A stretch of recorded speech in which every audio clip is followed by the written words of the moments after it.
Students, welcome back to electronics class.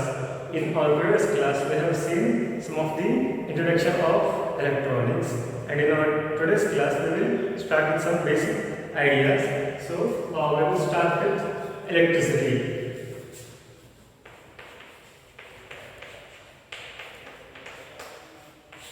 What is electricity?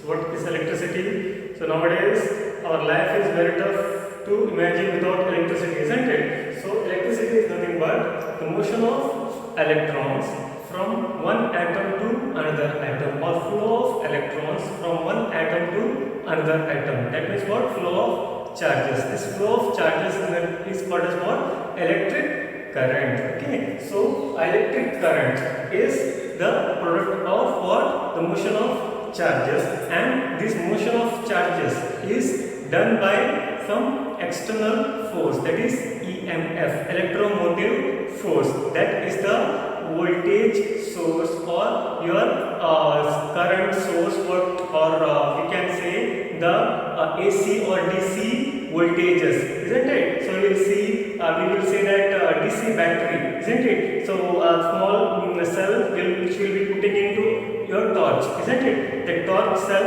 we call it as what? So it is DC cell, isn't it? So our AC plugins in our house, we will put all our home appliances to plugins, right? So those plugins are what? That source is called as what? AC source. Your electric current is classified into two of the categories. One is AC and another one is what? DC. This is alternating current. This is direct current. Okay. So we call it as what? Alternating current.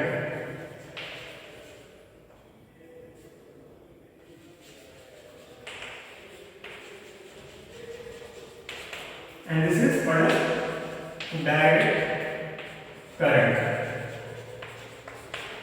One is what? Alternating current. One is what? Direct current, we call it as. Okay, so this is AC and this is DC. So DC and AC are the two main classifications of what we can say about the voltage sources and also the current, which is the product of the voltage source or the EMF applied.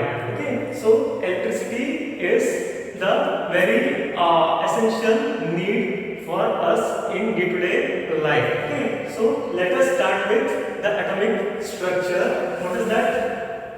Atomic structure. So we have seen a small diagram in our previous class, isn't it? So all these things we have learned in your school, right? Yes. So we'll start with atomic structure.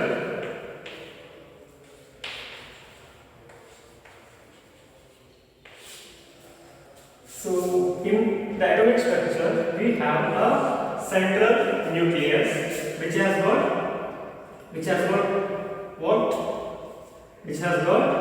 the protons and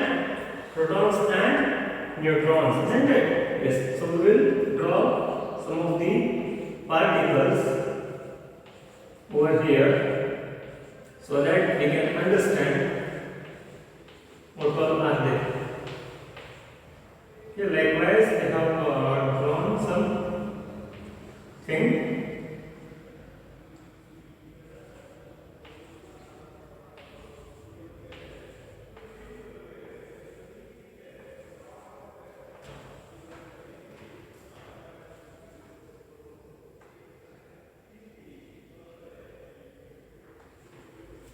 Okay. So then comes the orbits. I will be drawing the 2D diagram here. So these are what orbits. So we have a central nucleus. In the central nucleus, we can find two of the important particles. What are they? We call these the darkened particles as what? Protons. And the other particles, we call them as what? We call them as the particles which have got no charge. They are neutrons. isn't it? So these are protons and all these are what? Neutrons, and in the orbit we can find what? Electrons.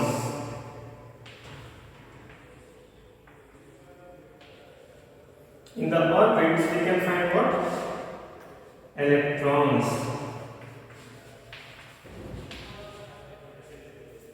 Okay, yes. So we have the central nucleus.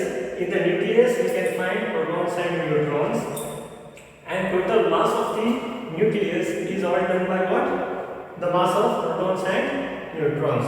So a nucleus will be made up of two major particles, protons and neutrons, and total mass will be or density of your nucleus is done by what?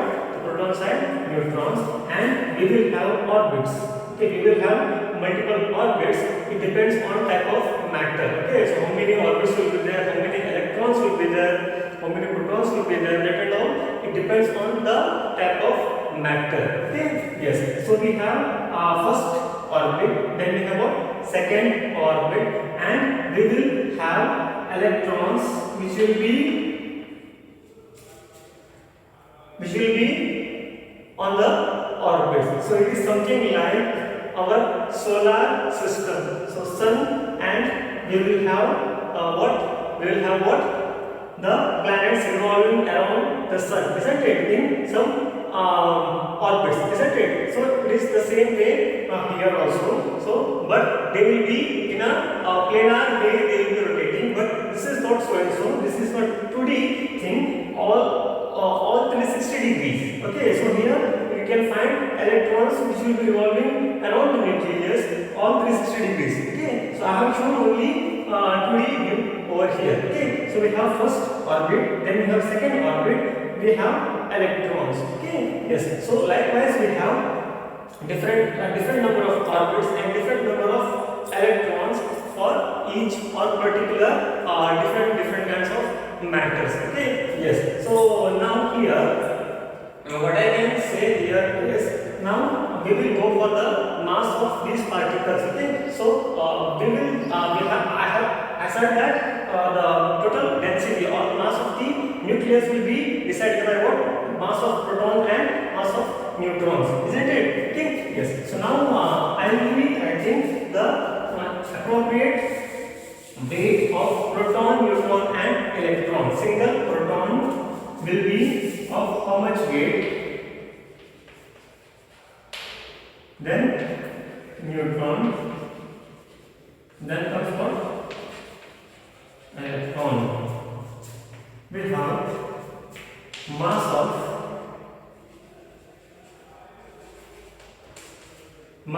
proton will be equal to 1.673 into 10 power minus 27 kg.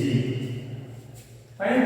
So then mass of neutron will be 1.675 into 10 power minus 27 kg, and mass of single electron is equal to 9.109 into 10 power minus 31 kg. So these are the different masses of different particles. Okay. So we have proton which will be of so much of weight. Okay. So much smallest fraction of a kg.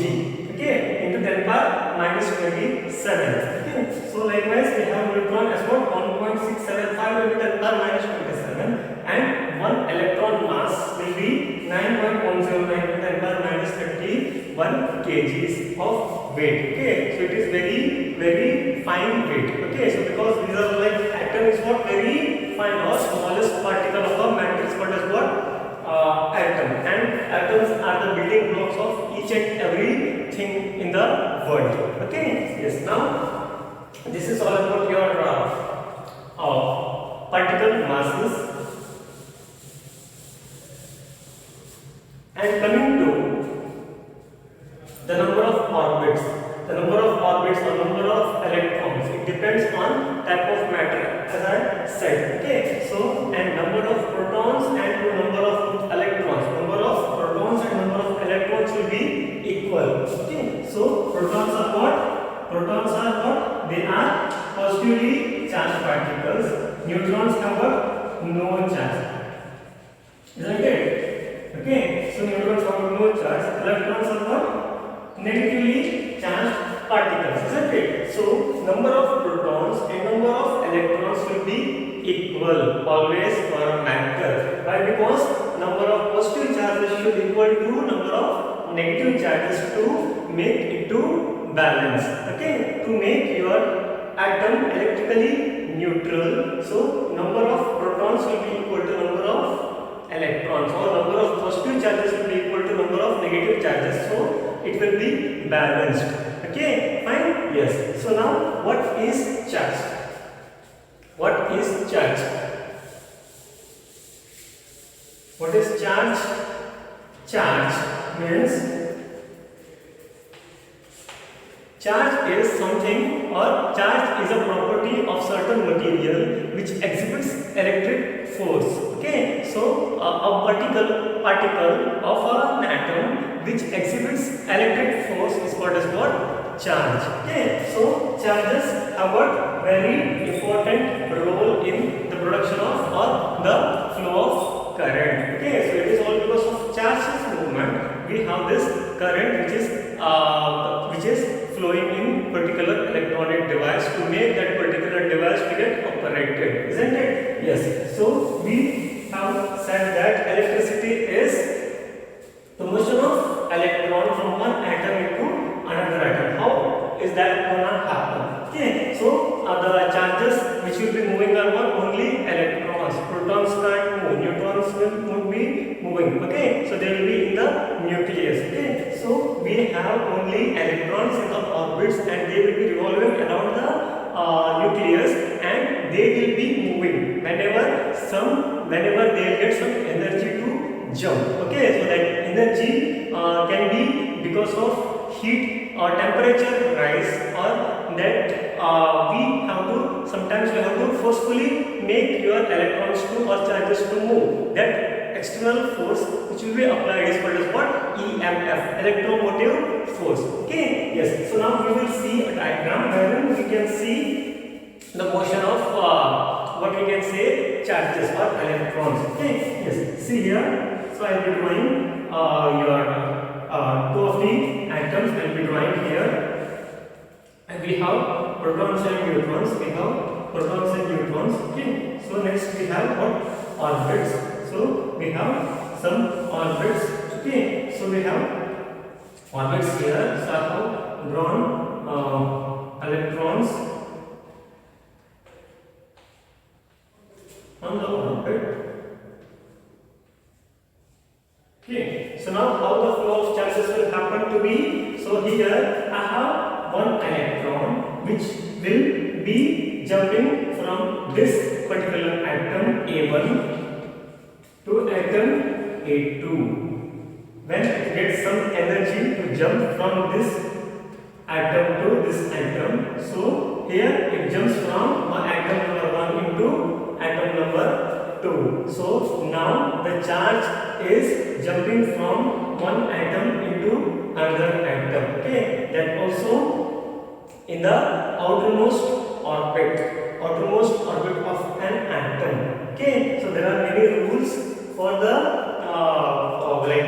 atomic structure what we have to follow. Okay, so that I'll be telling next. Okay, so here atom from or the electron which will be on the outermost orbit of atom 1 will be jumping onto outermost orbit of atom 2. Likewise, we have the circulation of charges. Now the atom, so now the electron in atom 2 can also jump into some atom 3. Likewise, the charges are circulating from one atom into another to another. Likewise, charges will be revolving, or we can have the continuous flow of charges. So that will make your electric current to be generated, or electric current which is flowing. Okay. So now we will consider once again the atomic structure, wherein I will be showing you protons and neutrons. So we have this as what first orbit, we have what second orbit, and what is that? atomic weight, atomic number, not atomic weight, we call it what is atomic number. For particular matter, we will say something is called as what? Atomic number. What is that atomic number? Atomic number is nothing but some number which will be given to particular matter which says us about the number of electrons or number of protons. Atomic number tells us about the number of electrons or number of protons. So number of electrons will be equal to number of protons, isn't it? So atomic number is nothing but the number of electrons or number of protons of particular matter. Okay. So atomic number says us about the number of electrons or number of protons for a particular matter. So that is what is called atomic number. Okay. Yes. Now here I'll be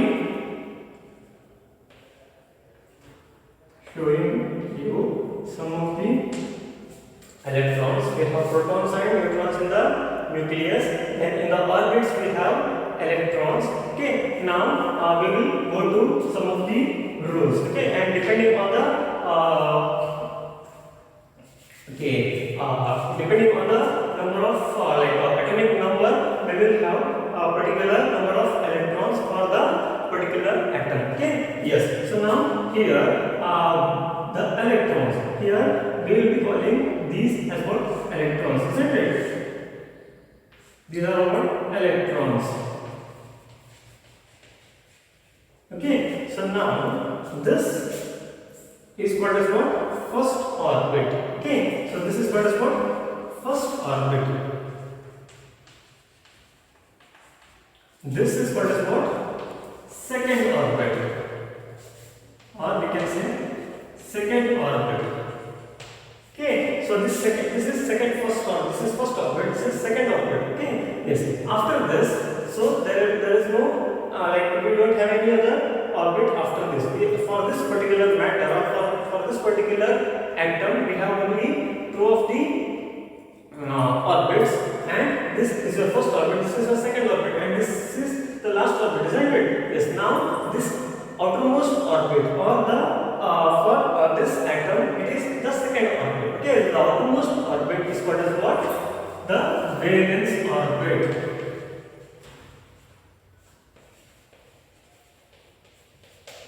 Okay, so it is called as what? Valence orbit. So the outermost orbit is called as what? Valence orbit, and the electrons in the outermost orbit are called as what? Valence electrons.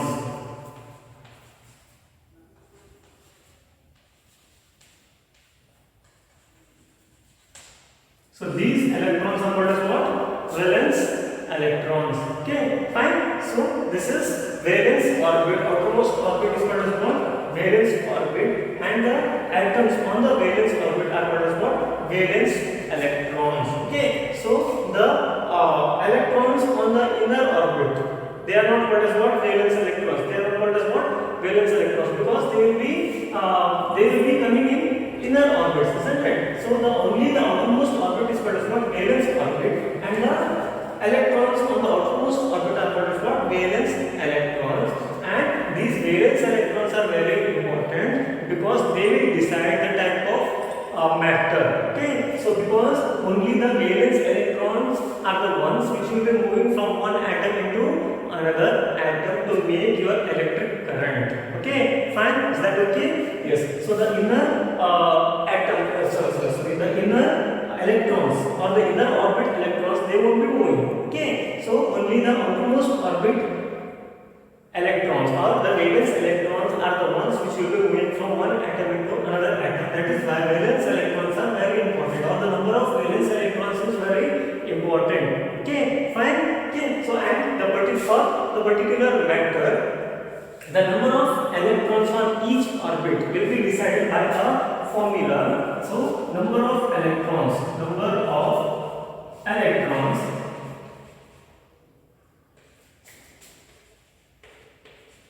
on each of the orbit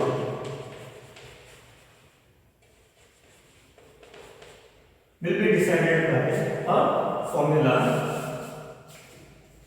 number of electrons on each of the orbit will be decided by a formula that is equal to 2n square, where n is the orbit number. Okay, 2n square, where n is the orbit number. Okay, so now here we will see how that is going to happen. Okay, so now here I am drawing the things properly. Okay.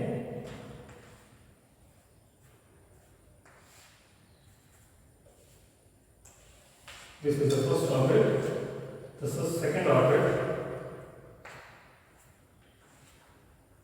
Okay. So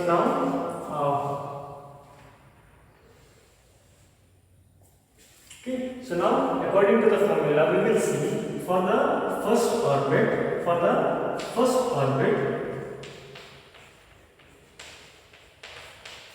N value will be equal to what?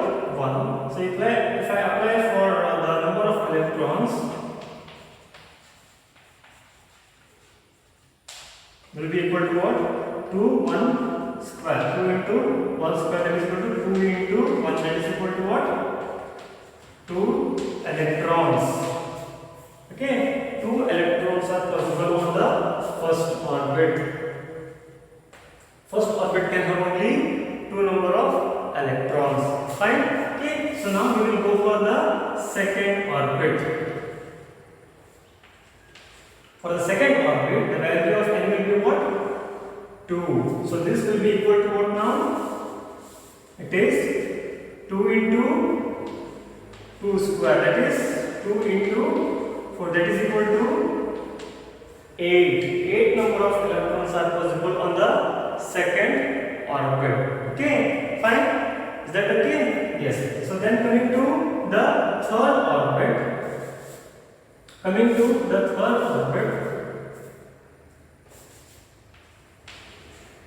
So n value will be equal to what? 3. So what that will be? It is 2 into 3 square, that is equal to what? 2 into 9, that is equal to what? 18 number of electrons which will be possible on the third orbit. Likewise, it will go, and after all this, there is one more condition. What is that? There is one more condition. So, first orbit can have 2 electrons. Second orbit can have how many? 8 electrons, and third orbit can have what? How much? So we have 18 electrons, and likewise it will go on, and after all this, so we have a final rule for the number of electrons on the orbits. So the outermost orbit is called as what? Valence orbit, isn't it?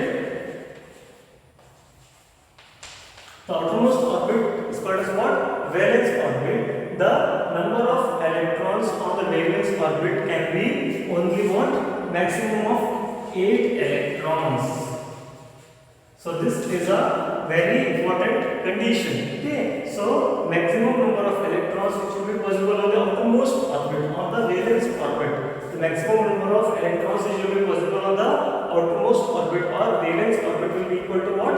8. It should not be more than 8. So the arrangement will be so and so only. Okay. So maximum of 8 electrons will be possible on the outermost orbit, not the inner orbits. Okay. Inner orbits can have any number of any number of electrons as decided by the formula. Okay. So after that, the outermost orbit can have a maximum of only 8 electrons. So this is by the rule. Okay. So all the matters will follow the same rule. Okay. So the outermost orbit or valence orbit can have only 8 of the electrons. That they are called as what? Outermost orbit electrons are called as what? Valence electrons. And valence electrons are very important because they are the electrons which will be moving from one atom into the other atom. Okay. So likewise we have this atomic structure, and so many stuff is with this atomic structure. Okay. So it is very important, and now we will see